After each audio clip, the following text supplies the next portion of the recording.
Well, good afternoon, everyone. Thanks for spending your lunchtime here at the TCC Forum, and thanks Shefali and the folks at TCC for inviting me to this. So, how many of you are actually in one of these pictures?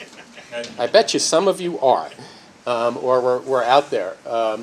This, you may remember, this was in the summer of 2011 at the County Council public hearings in advance of the County Council vote on the congestion reduction charge.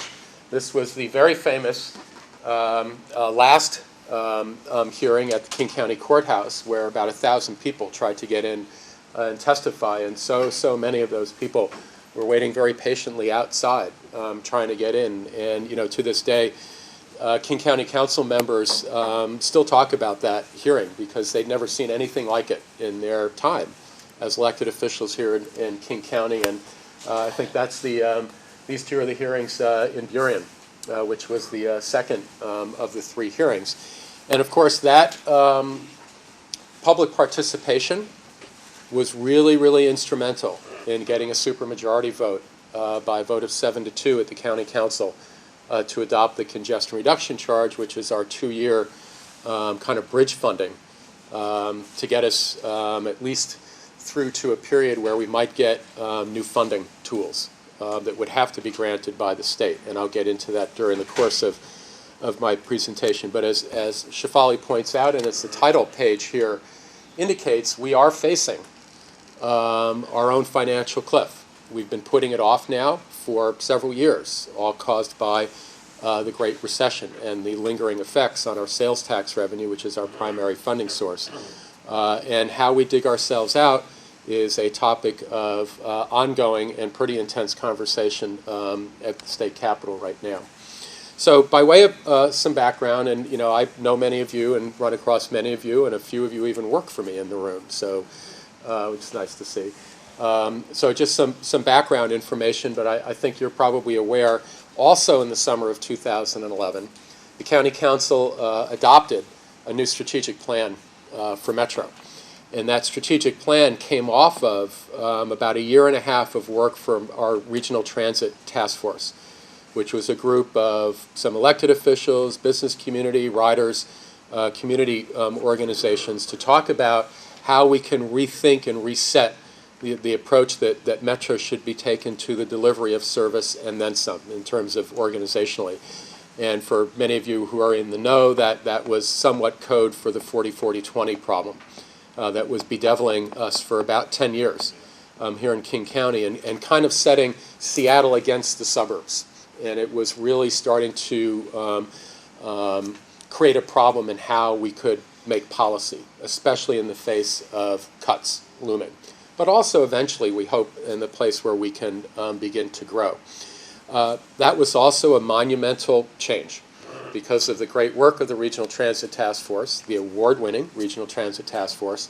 It gave the County Council a really, really good sense that there's consensus in King County about the way forward for Metro, the way forward for the Metro system from a policy basis of how we use service. And the County Council, by a 9-0 vote, adopted this plan and eliminated 40-40-20 and really projected a different way to put our service out.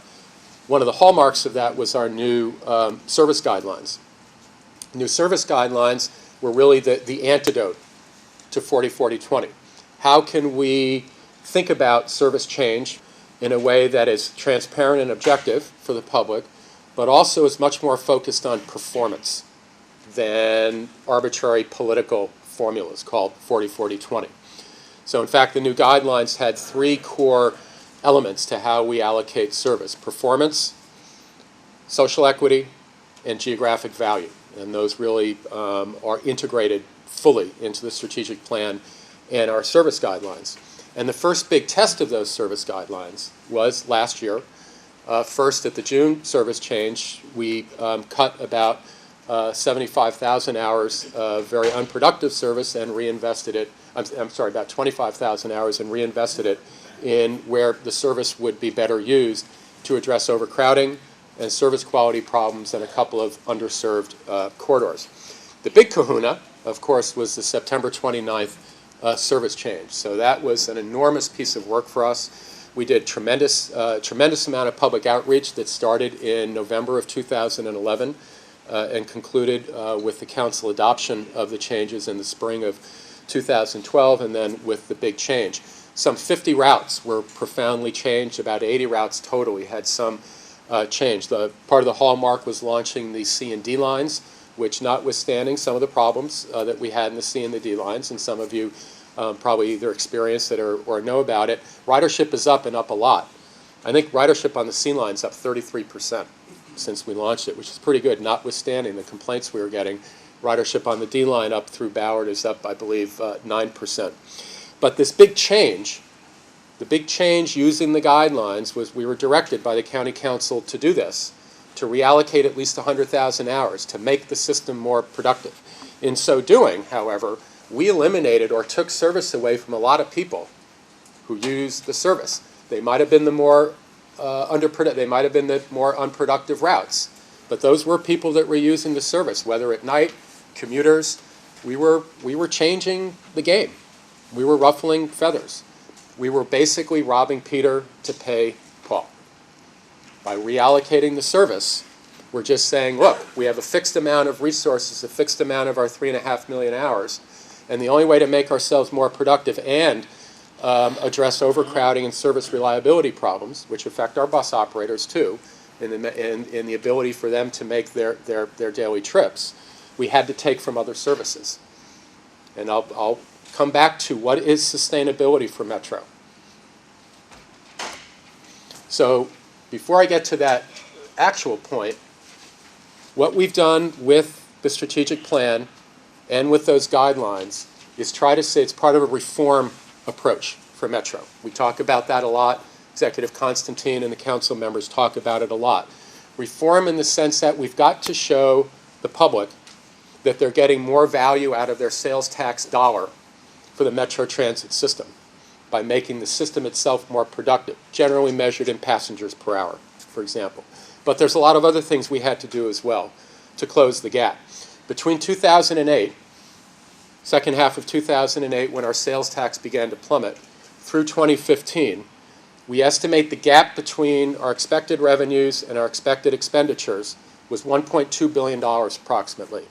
Through all these measures you see in those bars, we've closed about $750 million of that without really cutting service. Yes, we've changed service, but unlike our friends to the north and south at Pierce Transit and Community Transit, across the water at Kitsap, down in Portland, and so many other places in the United States, so far we've held on.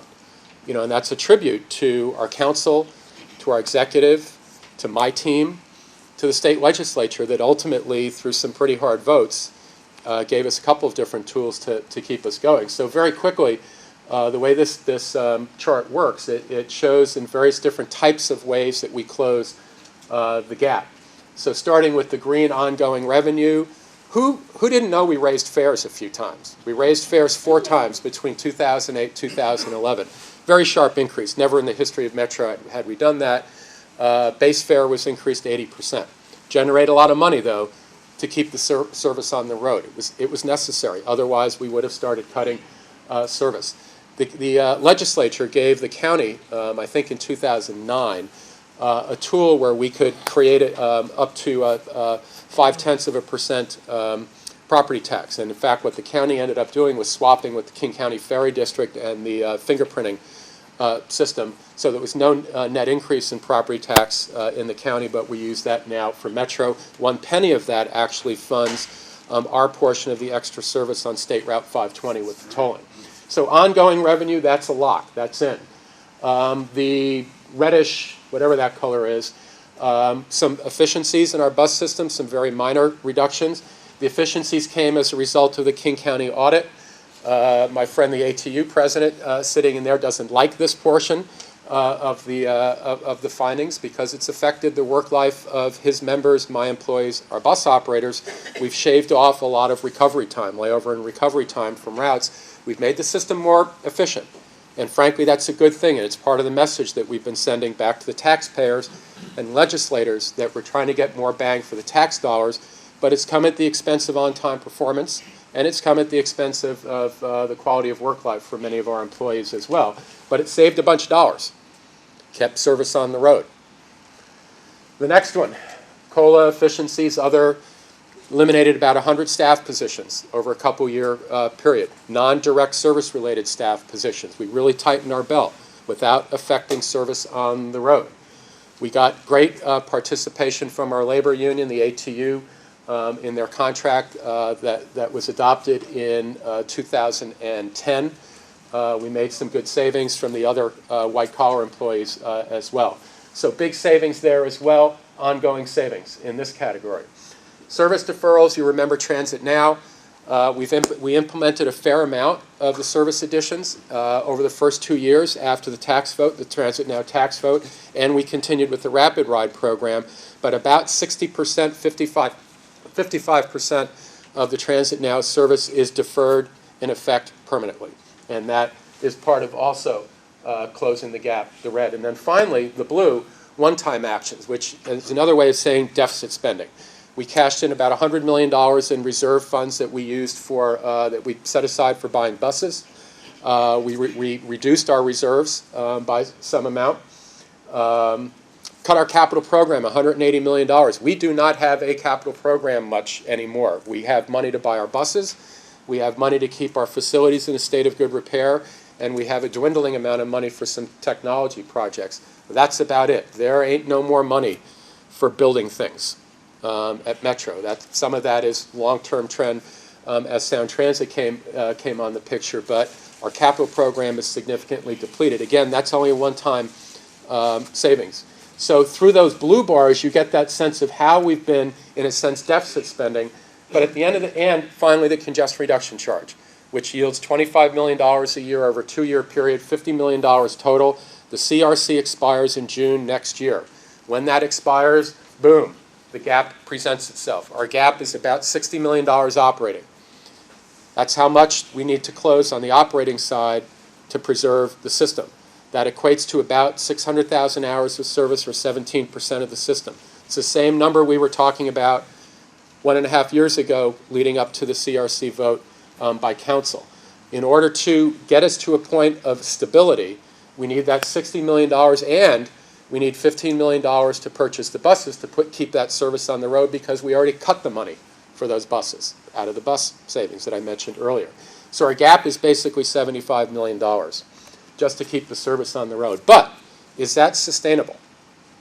Just keeping the system at 3.5 million hours, even if we got, so that would be the red area, even if we got $75 million or somehow found a combination of revenues and further savings in our organization to close that gap, that just keeps us where we're at, going back to robbing Peter to pay Paul.